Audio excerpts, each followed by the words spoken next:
out here looking crazy, out here looking dumb. Peace to the tribe, peace to the collective. It's the Hood Mystic, representing hoodmystic.com. If you're watching this video post live, do me a favor and reflect on your life since 2008 up till now. Do you understand and understand the cycle?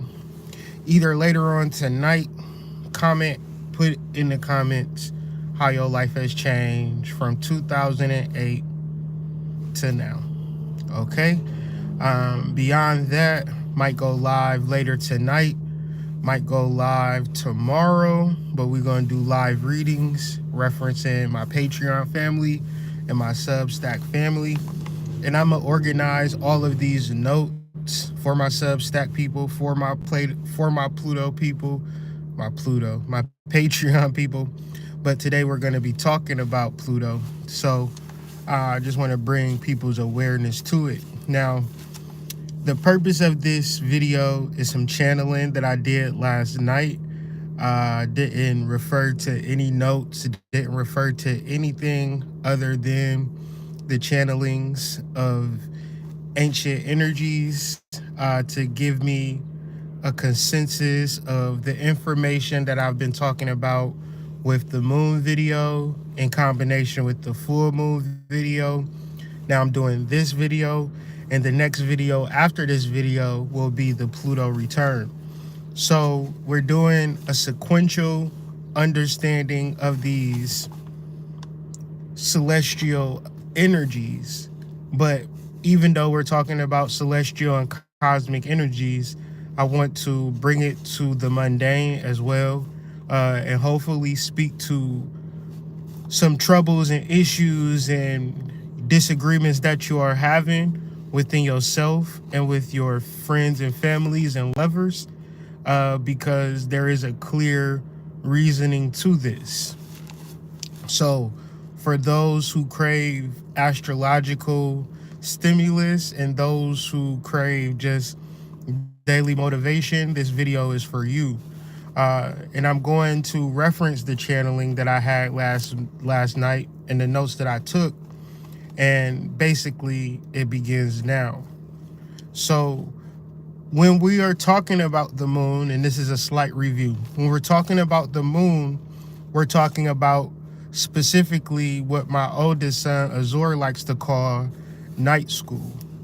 Now, night school is a place that you go to every night to learn specific cosmic and spiritual information that then helps you to program your reality in the daytime. If you do not do this process, then you are backwards. You're working very hard in the solar, and when it comes to the lunar, you're very tired. And so when you're tired, when you go to sleep, that means that you are not specifically awake for night school. So far, so good. Do you understand what I'm saying so far? Good, you understand. That's great to know. But put in the chat if you do or you don't. All right, so what is the purpose then for night school? Or what do we call night school in a celestial terms? We call it the lunar phases or the lunar cycles or the lunar rhythms. What is the purpose for the cycles? What is the purpose for the phases? What is the purpose for the rhythms? The purpose for these things is so you can stay clear and renewed. You're not living in a trajectory where you're saying, I'm 86 moon cycles old, right? You don't do that in lunar time. What you do is say it's a new moon. What you do, for lack of better words, is when you when what you do is say it's a full moon and a waning moon and releasing, coming into a new moon. So if you are honest about the following of cycles, then you are also practicing clarity and you are practicing renewal, and you're also present during night school, right? Do y'all know kids? You know, like kids when you go to school and things like that, they'll be like, they're tired and shit, right? You know, kids that go to school and they tired. Are they doing good at school when they tired? No. So generally, when we go to sleep and we tired, we're not effectively doing a good job at night school, i.e., lucid dreaming, sorcery, or sex magic. And these are the things that program our subconscious mind. These are the things that program our reality. So if you don't practice well in nighttime arts, then you won't be able to live a life in your solar the way that you would like, because you're not practicing the modality of programming it. However, so once again, once you're following your lunar cycles and your lunar rhythms, and you're saying that every cycle I practice 14 days of waning moon activities. This is very important because it's very common for people to say what they want, what they're seeking to manifest. Very uncommon for people to say that they're sincerely attempting to release a cocaine habit, sincerely releasing a toxic sex habit, things of that nature. See, when you talk about lunar rhythms and the lack of following lunar rhythms, you got Neptune energy, illusion energy, escapism energy, drug usage. You know, I used to have a dude that sold crack, and his life was in the nighttime. You feel me? During the daytime, you be like, man, what do this nigga do all day? You know what I'm saying? He just be sitting on his ass, playing PlayStation and shit like that. One time I kicked it with him, and you know, during the nighttime, like middle of the night, he living his life like it's a fucking rush hour, you know, busy, busy, busy. It's the middle of the night. That's when people want that crack. Okay? So I'm using that as a metaphor in a true to life form, that our addictions and the things that are toxic to us are usually taking place within the lunar cycles and the lunar rhythms. So if you're not specifically honoring the pattern of 14-day releasing, to supersede that, you have an addiction or you have a toxic energy in your life. So another reason to study lunar cycles, phases, and rhythms in true sincerity is that you are then free from the emotional blocks. The very important thing to be free from emotional blocks is that you're able to tune into spirit. So I'm gonna give you an example. When you're free from an emotional block and a situation occurs where a friend betrays you, or you get backstabbed, or you know, a person just ain't treating you right, when you have an emotional attachment, you'll begin to justify, well, maybe she ain't mean it like that, or maybe it wasn't her fault, and you'll start to come up with excuses for him. And then because you have an emotional attachment, which is an emotional block, you're not able to go in the direction for which your spirit is moving you into it.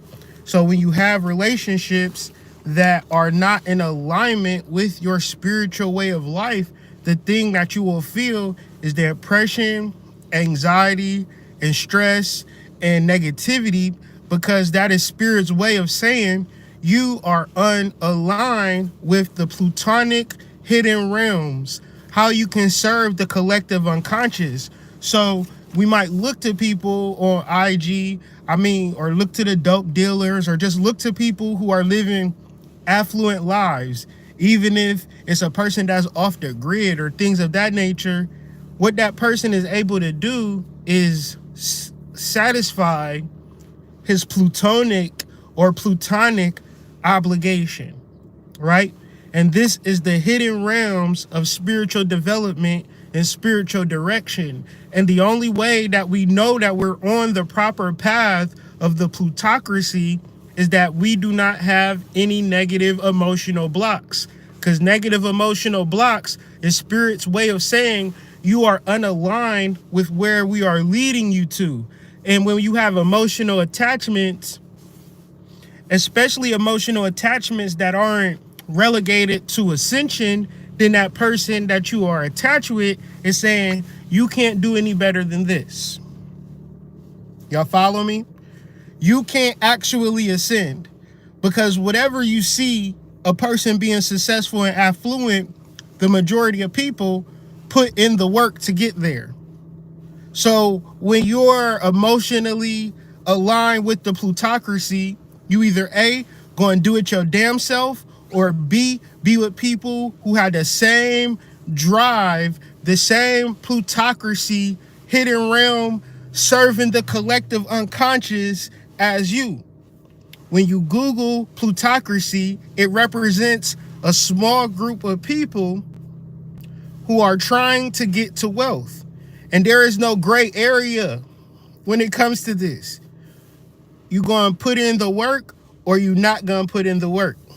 So once again, to tap into Pluto, to take advantage of a Pluto return in the United States, you have to identify your negative emotions in tandem with other plutocracies bombarding you with negative emotions to keep you out of alignment, to keep you unable to channel source. Your negative emotions come from 2 to 3 variable sources. You have your unconscious energy, and then you have your subconscious energy. So in the conscious community or in the spiritual community, people use these terms interchangeably, but they're not. That's like saying your engine and your manifold is the same. Your carburetor or your fuel pump is the same. Just because they're a part of your car. So just because your unconscious and your subconscious is a part of your mind, people think that you can use them interchangeably, but that's the same way as saying you can put oil in your fuel pump as long as it's in your vehicle. So when you don't specifically and clearly understand the difference between your unconscious mind and your subconscious mind, you're not able to understand your emotions and you're not able to properly program your life. Are y'all following me so far? Yes or no? So let's deal with the unconscious and then let's deal with the subconscious and how your unconscious mind specifically relates to your negative emotions. Because what is unconscious? It is a consciousness that you are unaware of. And when you are unaware of your motivations, when you are unaware of your intentions, when you are unaware of the specific place that spirit is leading you, then you are following someone else's blueprint. And at one level, you thinking it's a good thing that I got this job at Cutco because it was easy for them to hire me. But then at another level, you got to knock on people's doors and try to sell them expensive knives that they can go to Walmart and get for 90% cheaper and probably better quality. But since you don't understand the wealth and gifts within yourself, you feel like Cutco is giving you an opportunity. You feel like Alliance Data is giving you an opportunity. You feel like Amazon is giving you an opportunity. You feel like wherever you working at is giving you an opportunity when you don't understand that your unconscious mind is letting you know that it's not, is what I'm saying is unconsciously, you go to the job, the moment you wake up, you dreading it. That's your unconscious, right? Your unconscious is going to the job and you sabotaging yourself. You didn't, every time they tell you, make sure you check the box before you send your order in to the manager so your manager can okay it, you never checking the box. And you trying to get a promotion, you go into the goddamn meeting, they like, yeah, we would have gave you the promotion, but you got 17 errors. And you like, really, they not errors. I just forgot to check a box. Well, how we do it here, Billy, is that any error is considered an error, so fuck your promotion.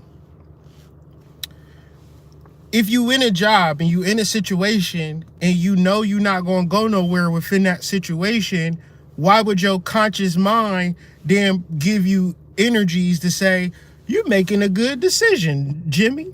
You making a good decision, Billy?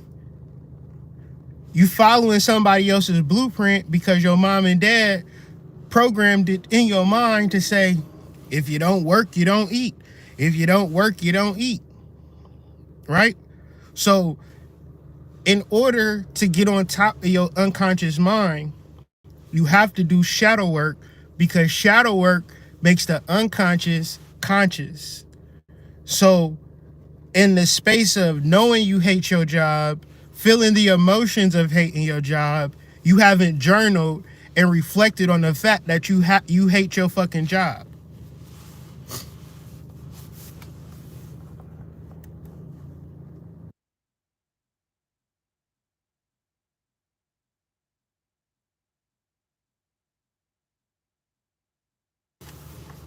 My fault, my phone about to die. But let me hurry up and finish this before my phone dies. So understanding the difference between your unconscious is if you live a life where you have negative emotional blocks for whatever reason. Who white girl hair is this? Lord, Lord, Lord. Oh my goodness. I got a blonde hair ghost in my life. Lisa Marie Presley, is this you? Speak to me. Speak to me, Lisa Marie. Lisa Marie. Anyways, doing shadow work.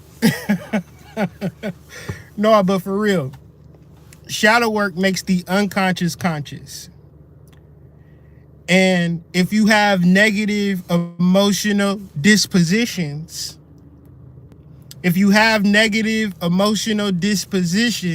you need to begin to pinpoint and identify. And as you begin to pinpoint and identify and redirect the energy before you go to sleep, it helps you with easing the emotional tension and emotional blocks that you feel every single day, but you don't have a consciousness around the negative emotions. Now, a subconscious mind is different from an unconscious mind, because a subconscious mind is the conscious mind that executes and programs orders. So if your unconscious mind is messed up, you will then use your subconscious mind to program and execute an order to find you a good job, right? But you wouldn't program it to say, what is the thing that I can do to provide value to people that need value? They seek and crave value every day. People got money in their pockets and they just waiting to spend it.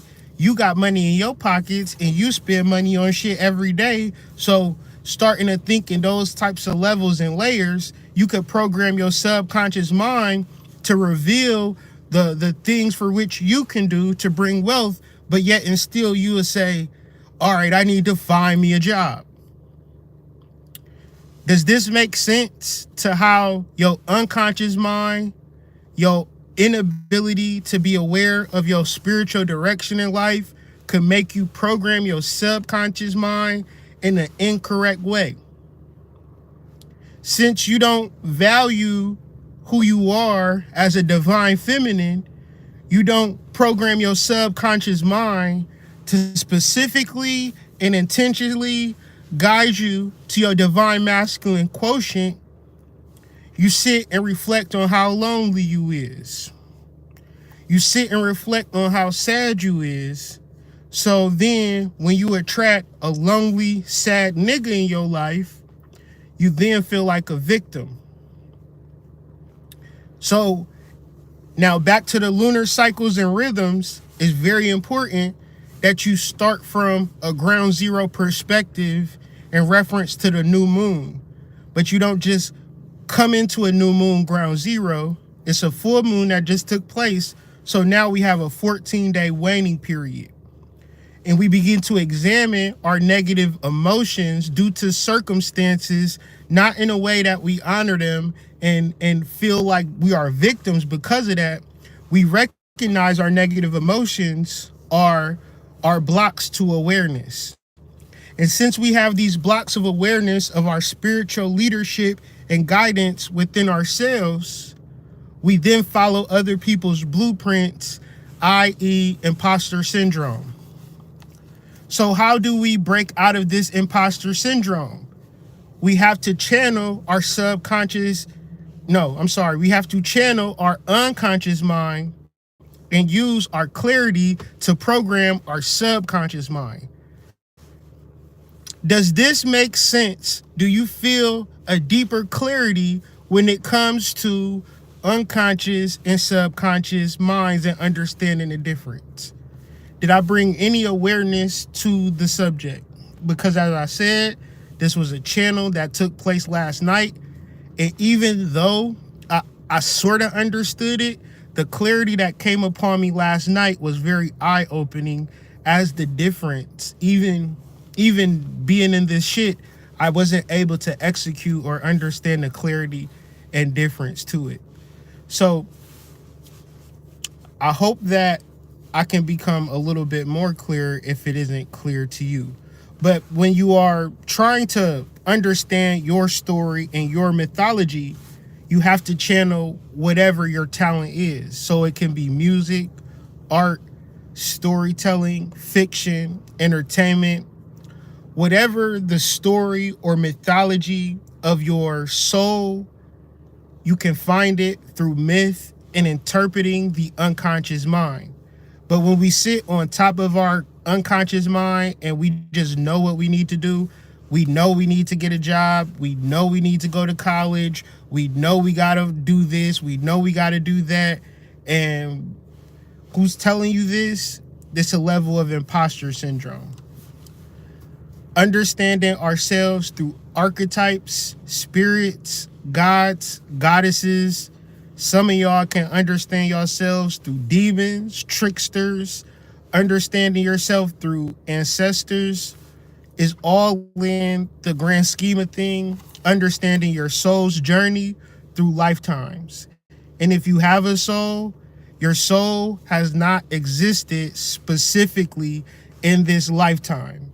And when you are imagining yourself to be under somebody's rule or somebody's control, you are probably under some form of trauma due to a lack of nurturing and caring from our parents, because we grew up in a generation where our mothers were not stay-at-home mothers. Our mothers had jobs. So because of this disconnect where everybody else for every sense of time had the nurturing of their mom, we were the type of people who had to kind of learn through TV. So once again,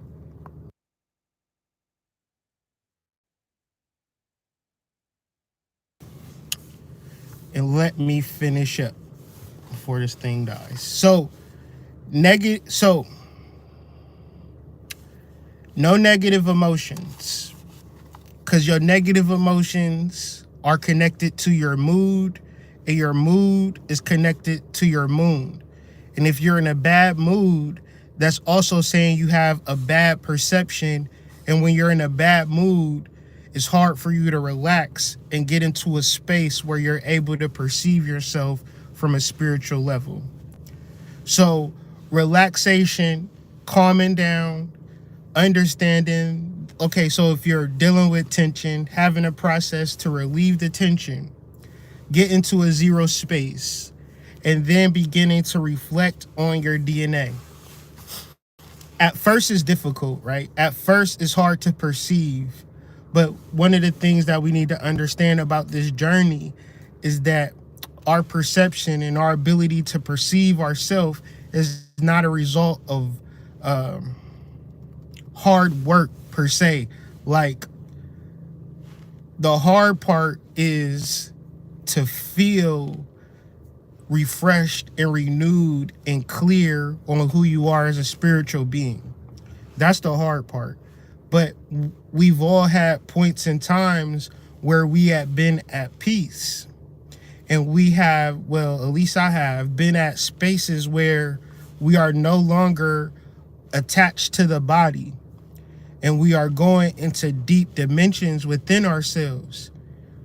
You either get to those places through severe trauma or near death experiences, or you get to those places by having a level of I don't give a fuck that is so high, which equates to a level of peace that is so high. And we're always resorting back to, okay, what's the purpose of this? Why am I doing this? So you can begin to follow and understand and reflect on your own blueprint. And that's a real big thing. When we talk about Pluto return, we're talking about the next level of expansion, because we have went through this level of expansion of conscious awareness that we've never experienced on this planet from 2008 to 2023. Now in 2023, it is fully moving into sidereal Capricorn. So when you think about Sagittarius being this spiritual restoration, this Capricorn energy is more of a physical restoration. It is the physical restoration of the kingdom. It's like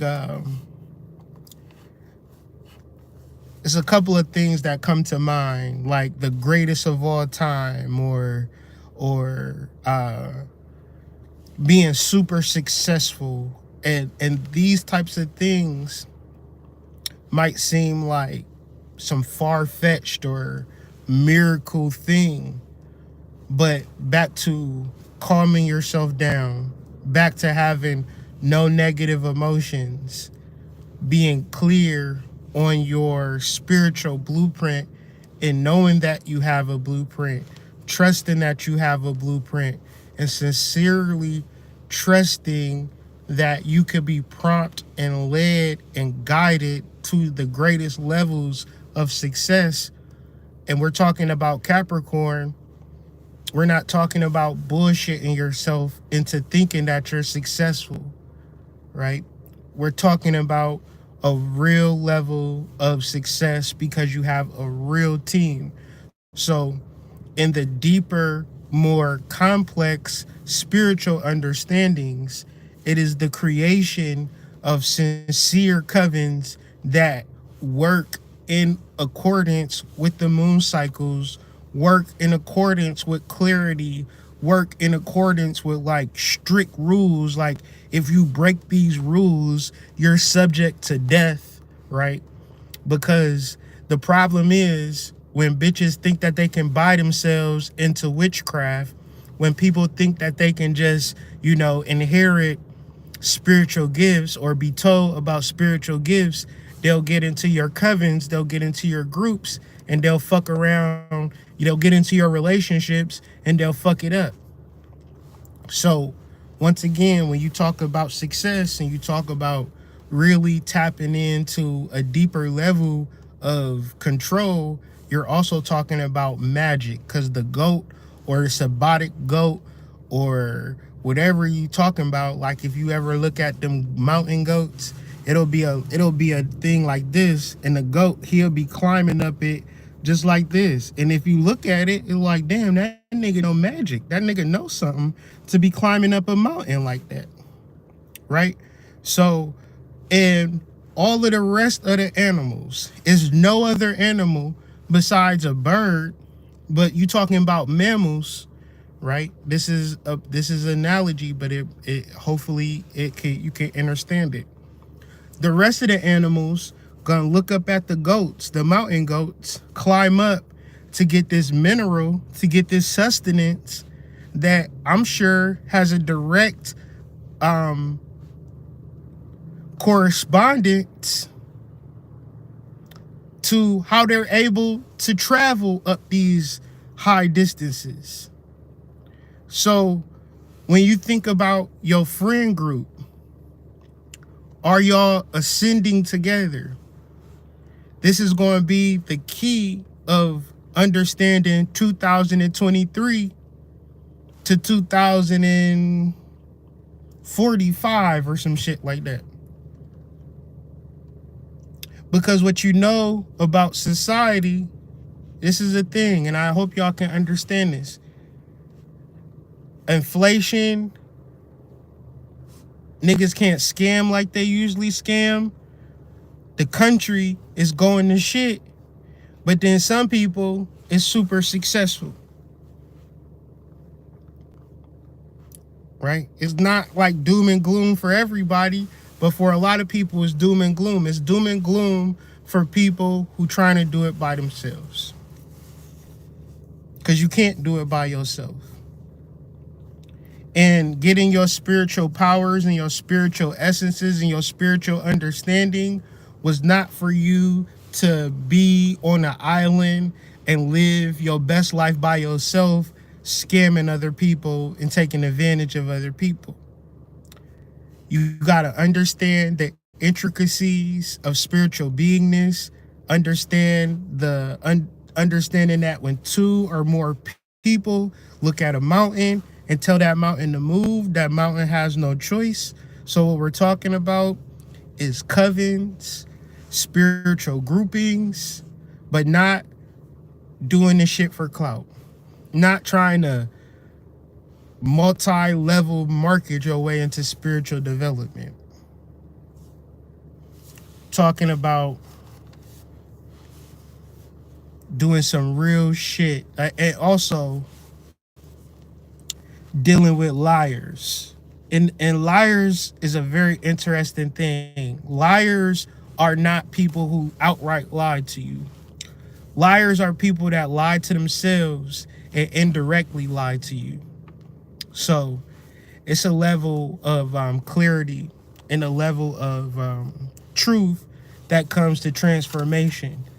And, you know, we talking about people who plan to live the next 20 some years in the space of thriving versus living the next 20 something years in the space of like the Hunger Games, standing in a crowd with a whole bunch of niggas looking up at the mountain goats climb to the top, getting that special sustenance, and you having to be at the bottom of the mountain fighting with the rest of the humans. Everything that I'm saying, if you watch this video from the beginning to now, everything that I'm saying is to awaken your ability to do magic and be magic, but not in a space where you by yourself. So you might think that you doing some shit, but you're not really doing no shit, because you just acting like you doing it for some reason. You know, it's a point of, you got to think, if secret societies exist, if covens exist, if witchcraft exists, if sorcery exists, at a certain level, it have to be real.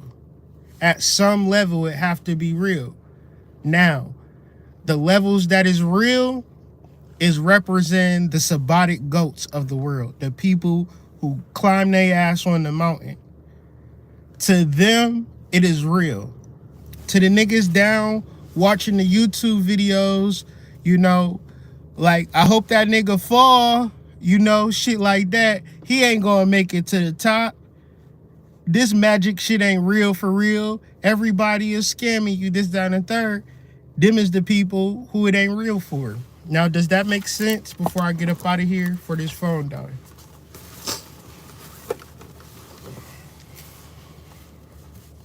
Does that make sense?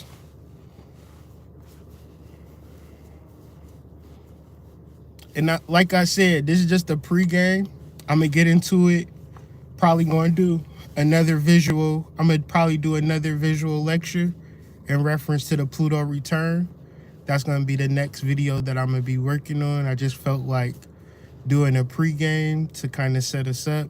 And I'm going to elaborate on all of the points that I just made in better detail. But I'm just trying to set us up for how this astrological representation of Pluto transiting into Capricorn fully, and also doing a Pluto return for the United States of America, it also means something to us as spiritual beings on the planet.